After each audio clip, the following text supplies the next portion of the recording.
This is Gabriel Austin, and here's what happened in Mississippi this week. With the new fiscal year that began July 1st, Mississippi's largest single tax cut went into effect.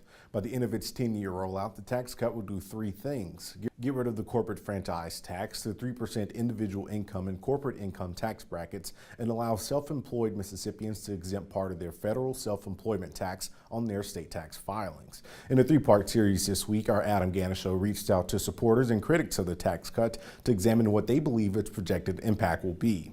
Late last week, Secretary of State Delbert Hosemann grabbed national headlines with his denial to hand over private voter information with the Trump administration. But Thursday, Hosemann acknowledged he shared that same information with the man leading the White House's voter file examination.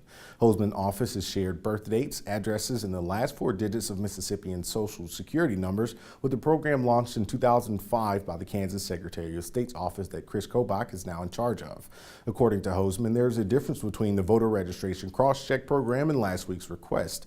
For the crosscheck program, the information is encrypted and permanently deleted, but there is no guarantee from the White House's new commission. Also on Thursday, Ole Miss announced that it will be changing the name of Vardaman Hall and placing plaques on at least 8 other sites around campus to explain the history of those sites. According to the university's press release, Vardaman Hall, named after former Mississippi Governor James Vardaman, will change because he, quote, actively promoted some morally odious practices.